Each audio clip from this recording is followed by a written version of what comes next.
दोस्तों, क्या आप जानते हैं कि क्रिकेट में फैब फोर क्या है? ये टर्म किसने दिया था?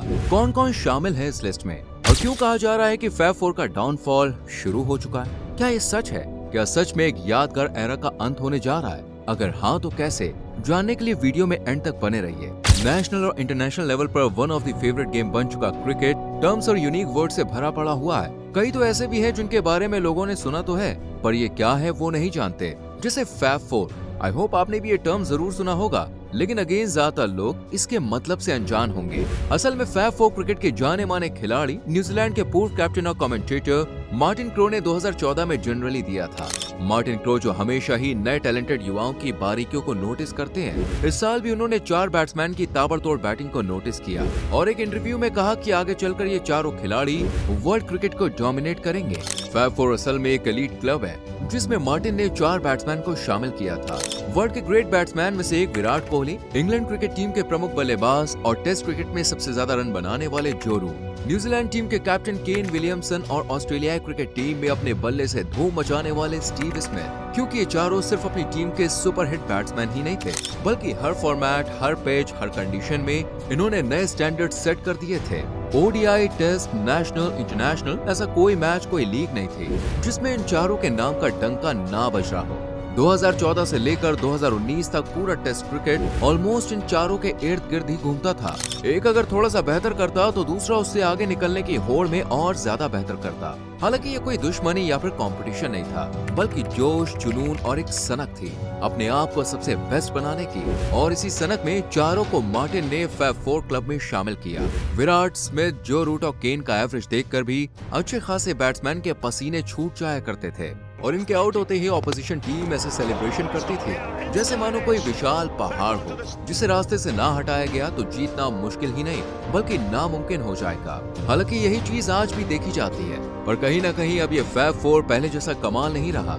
2014 से 2019 में इनका जो अवतार क्रिकेट फैंस ने देखा वो अब जैसे धुंधला सा पड़ गया है। इसलिए कहते भी है कि फैब फोर का एरा अब खत्म हो चुका है। पर क्या सच में ऐसा है? इसे समझने के लिए हमें पहले इनके राइजिंग पीरियड को समझना होगा। देखिए, 2014 से 2019 विराट कोहली अपने फॉर्म में थे। कैप्टेंसी, ग्रेट बैट्समैन, हर वो टाइटल इन्होंने अपने नाम किया जो इन्हें भारतीय क्रिकेट फैंस की नजरों में सबसे ऊंचे नंबर दिलवा सकता था। इस दरमियान इन्होंने 55 टेस्ट मैचेस खेले जिसमें इन्होंने 5347 रन बनाए, वो भी 58.71 के एवरेज से। इस टाइम पीरियड में कोहली ने 22 शतक और 36 हाफ सेंचुरीज भी मारी। इसके अलावा विराट ने इसी टाइम ड्यूरेशन में 119 ओडीआई मैचेस भी खेले और 61.31 के इम्प्रेसिव एवरेज से 5518 रन बनाकर हर किसी को हैरान कर दिया। इनमें 22 सेंचुरीज और 26 हाफ सेंचुरीज और 160 का हाईएस्ट एंड बेस्ट स्कोर भी शामिल था। बात T20 मैचेस की करें तो 2014 से 2019 तक विराट ने 125 T20 इंटरनेशनल मैचेस में भाग लिया, जिसमें various tournaments and bilateral series भी शामिल है। 125 T20 मैचेस में कोहली ने 4188 रन बनाए और उनका हाईएस्ट स्ट्राइक रेट रहा 137.04 का, जबकि एवरेज 90 के भी पार था। इन सभी नंबर्स को देखने के बाद तो आप भी समझ गए होंगे कि विराट ने क्या तबाही मचाई थी। यही कारण रहा जो मार्टिन ने उन्हें फैब फोर में शामिल किया। इसी तरह जो रूट, स्टीव स्मिथ और केन विलियमसन की कंसिस्टेंसी और एवरेज ने भी हर किसी को हैरान कर दिया था। तीनों का नाम चार्ट में हमेशा ऊपर ही रहता था। जो रूट ने 2014 से 2019 के बीच ओडीआई फॉर्मेट में 5000 से ज्यादा रन बनाए, जिसमें अकेले 2019 के वर्ल्ड कप के 556 रन भी शामिल हैं, जबकि टेस्ट मैच में उनका स्कोर 5950 का रहा, जिसमें इंग्लैंड के लिए खेली गई कई महत्वपूर्ण पारियां भी शामिल हैं। वहीं स्टीव स्मिथ का प्रदर्शन तो इतना शानदार रहा कि उनका नाम जुबान से उतरता ही नहीं था। उन्होंने इस ड्यूरेशन में टेस्ट मैचेस में 6000 से भी ज्यादा रन बनाए और उनका बल्लेबाजी का एवरेज 72.02 के लगभग था, जबकि केन विलियमसन ने 58 टेस्ट मैचेस की 106 पारियों में 46.23 के औसत से 3930 रन बनाए। और ये सभी आंकड़े आज भी याद किए जाते हैं, स्पेशली टेस्ट क्रिकेट के लिए। लेकिन वो कहते हैं ना, वक्त हमेशा एक जैसा नहीं रहता है। वक्त का पहिया जब घूमता है तो राजा और रंग दोनों की किस्मत बदलती है। जरूरी नहीं कि आज अगर आपका समय है तो कल भी हो। कुछ ऐसे ही हुआ और इवन हो भी रहा है इन चारों प्लेयर्स के साथ। 2014 से 2019 के बीच टेस्ट क्रिकेट को अपनी बैटिंग से डिफाइन करने वाले इन प्लेयर्स का कलेक्टिव डाउनफॉल 2020 के बाद से ही दिखने लगा था। और डाउनफॉल के पीछे देखिए कई रीजंस रहे, जैसे क्रिकेट फॉर्मेट्स का चेंज होना, नई काउंटर स्ट्रेटजीज और सबसे बड़ा रीजन रहा कंट्रोवर्सीज। जी हाँ, इनमें कुछ प्लेयर्स ऐसे भी रहे जिनके करियर का असली डाउनफॉल उन पर लगे कुछ एलिगेशंस की वजह से आया। चलिए सभी प्लेयर्स के डाउनफॉल को एक एक करके समझते हैं। विराट कोहली शुरू से ही अपनी कंसिस्टेंसी के लिए जाने जाते हैं। उनके पिच पर उतरते ही फैंस ये मान लेते थे कि उनकी रन मशीन रनों की लाइन लगाने वाली है, और विराट करते भी ऐसा ही थे। स्पिनर हो या स्विंग, एक्सपर्ट विराट हर बॉलर की जम के पिटाई करते थे। लेकिन 2020 के बाद ये कंसिस्टेंसी मानो जैसे कहीं खो सी गई। टेस्ट फॉर्मेट में कोहली का बल्ला जैसे शांत सा पड़ गया। 2020 से 2023 के बीच सिर्फ 1452 रन और एवरेज 31.52 का, जबकि ये वही कोहली थे जो 2016 से 2019 के बीच 14 सेंचुरीज जड़ चुके थे। लेकिन 2020 के बाद टेस्ट मैचेस में उनका फीका गेम प्ले फैंस को परेशान कर गया। इससे भी ज्यादा परेशान रही टीम। हालांकि T20 और ODI में उन्होंने अपना प्रदर्शन फीका नहीं पड़ने दिया और जोर शोर से वो खेलते रहे। लेकिन फैब 4 की असली पहचान था टेस्ट क्रिकेट, जहां विराट कोहली पूरी तरह से फेल नजर आ रहे थे, और इसी बीच उन्होंने अपनी कैप्टेंसी से भी रिजाइन कर दिया।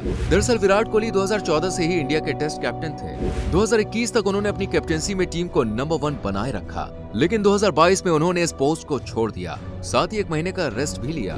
विराट के असली डाउनफॉल को देखें तो ये 2021 के इंग्लैंड टूर से शुरू हुआ। इसके बाद तो विराट ने जितने भी टूर किए उनमें वो कुछ खास कमाल नहीं कर पाए। फैब 4 में 2020 के बाद सबसे कम सेंचुरीज भी विराट कोहली के ही नाम है, सिर्फ 30। विराट के बाद आते हैं स्टीव स्मिथ, जिनके बल्ले के चलते ही ऑस्ट्रेलियन टीम की जान में मानो जान आ जाती थी। लेकिन 2020 के बाद से उन्होंने भी अपनी लाइफ का सबसे बुरा वक्त देखा। 2020 से 2023 के फेज में उन्होंने 27 टेस्ट मैचेस खेले और सिर्फ 2277 रन बनाए। इस बीच उनकी बल्लेबाजी का एवरेज 49.97 का था और 6 सेंचुरीज के अलावा 11 हाफ सेंचुरीज थी। हो सकता है कि ये स्कोर आपको अच्छा खासा लगे, लेकिन अगर कंपेयर करें 2014 से 2019 के दौर को, तो 2020 से 2023 में स्टीव की परफॉर्मेंस बहुत ही डाउन रही। आप खुद ही देखिए, 7000 प्लस रन से सीधा 2277 रन पर आ जाना, ये परफॉर्मेंस वाकई बहुत ही डाउन रही। हालांकि बीच बीच में उन्होंने वापस अपनी फॉर्म में लौटने की कोशिश की, लेकिन वो बात नहीं बन पाई। पर फिर भी 2022 उनके लिए थोड़ा सही रहा, जब पाकिस्तान के खिलाफ उनका एवरेज 56 से भी ज्यादा का रहा। स्टीव स्मिथ के डाउनफॉल का मेन रीजन ढूंढे तो ये काउंटर स्ट्रेटेजीज की वजह से हुआ। लेफ्ट साइड ट्रैप्स और शॉर्ट बॉल टैक्टिक्स की वजह से उन्हें काफी प्रॉब्लम हुई और इसका असर उनके गेम पर भी पड़ा।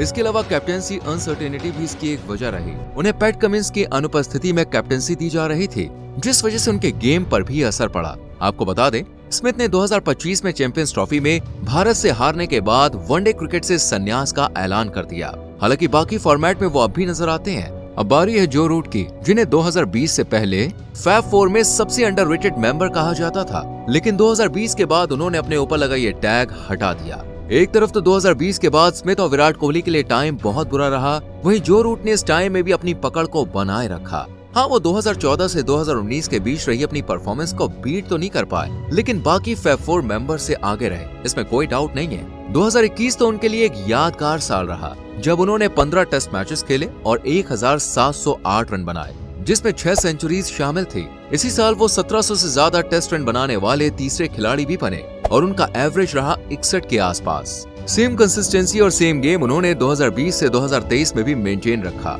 और अपने बल्ले से हर किसी को चौंकाते रहे। 2022 में उन्होंने 13 से 15 टेस्ट मैचेस खेले और 2 शतक व 5 अर्धशतक के साथ 1098 रनों का पहाड़ खड़ा किया। उनका औसत रहा 47.73। इसके अगले साल 2023 में भी जो रूट ने अच्छा प्रदर्शन किया, लेकिन पहले के मुकाबले उनकी परफॉर्मेंस कमजोर रही। उन्होंने 787 रन बनाए, जबकि 2023 व 25 वर्ल्ड टेस्ट चैंपियनशिप में उन्होंने 22 टेस्ट मैचेस में 40 पारियां खेली और 1968 रन बनाए, जिसमें 7 सेंचुरीज और साथ ही अर्धशतक शामिल रहे। अब अगर हम जो रूट के 2020 से 2023 के टेस्ट करियर को देखें, तो इन्होंने 13 सेंचुरीज के साथ 3593 रन बनाए, जो विराट और स्मिथ के कंपैरिजन में ज्यादा है। इसलिए फैब 4 में 2020 के बाद का समय अगर किसी के लिए सबसे ज्यादा लकी रहा तो वो जो रूट ही थे। हाँ, लेकिन केन विलियमसन के लिए भी हम सेम चीज बोल सकते हैं। यूं तो केन के लिए 2020 के बाद का टाइम कुछ खास नहीं रहा। केन ने दिसंबर 2020 में न्यूजीलैंड की टेस्ट टीम की कैप्टेंसी छोड़ दी थी और 2023-24 के वर्ल्ड कप से पहले इस बात का ऐलान भी कर दिया था।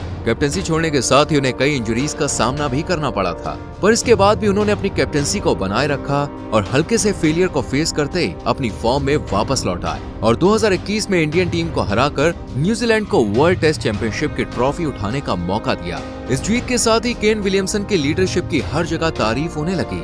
8 विकेट से इस मैच को जीतने के बाद केन विलियमसन स्टीफन फ्लेमिंग के बाद न्यूजीलैंड के दूसरे कप्तान भी बने जिन्होंने किसी आईसीसी इवेंट को जीता। पहली बार इसी साल उन्होंने T20 वर्ल्ड कप में भी अपनी टीम को फाइनल तक पहुंचाया। इसके साथ ही वो न्यूजीलैंड के टॉप स्कोरर भी रहे विद 216 रन्स और उनका एवरेज था 43.20 का। कैप्टेंसी छोड़ने के बाद ज्यादा लोगों का ये कहना था कि अब केन की परफॉर्मेंस पर असर पड़ेगा और वो अपने फॉर्म में पिछड़ जाएंगे, लेकिन केन ने न सिर्फ लोगों का मुंह बंद किया बल्कि अपनी परफॉर्मेंस से ये जवाब भी दे दिया कि एक प्लेयर हमेशा प्लेयर रहता, वो कभी कमजोर नहीं पड़ता। कैप्टेंसी छोड़ने के बाद वो 5 टेस्ट में 200 रन बनाने वाले न्यूजीलैंड के पहले बैट्समैन बने। ये टाइटल उन्होंने 29 दिसंबर 2022 को अपने नाम किया जब उन्होंने 5 टेस्ट में 200 रन बनाए थे। साल दर साल वो अपनी परफॉर्मेंस को निखारते चले गए और फिर आया 10 फरवरी 2025 का दिन जब उन्होंने अपनी 14वीं ओडीआई सेंचुरी मारी। मतलब जहां स्मिथ और विराट के गेम में गिरावट देखने को मिली, वहीं केन और जो रूट का अलग ही अंदाज सामने आया। तो क्या सच में फैब 4 का डाउनफॉल आ रहा है या फिर चल रहा है? फैब 4 सिर्फ किसी एक खिलाड़ी की परफॉर्मेंस पर डिपेंड नहीं है, बल्कि ये इस ग्रुप के ओवरऑल मेंबर्स पर डिपेंड है। इनफैक्ट हम तो कहेंगे कि फैब 4 एक एरा है जो हमें 2014 से 2019 तक ही देखने को मिला था। हालांकि आज भी प्लेयर्स अपना दमखम दिखा रहे हैं, पर जो बात तब थी कहीं न कहीं वो अब नहीं है। और यही रीजन है कि फैब 4 की इमेज अब डल होती हुई नजर आ रही है और लोग अपकमिंग फैब 4 के बारे में बातें करने लग गए। पर इन लेजेंडरी प्लेयर्स के बाद कौन बनाएगा फैब 4 में अपनी जगह? अपनी राय हमें कमेंट सेक्शन में जरूर दें। वीडियो को लाइक और शेयर करें और चैनल को सब्सक्राइब करके बेल आइकॉन को प्रेस कर लीजिए ताकि हमारे चैनल 22 यार्ड्स पर आपको क्रिकेट से जुड़ी हुई वीडियोस देखने को मिलती रहे।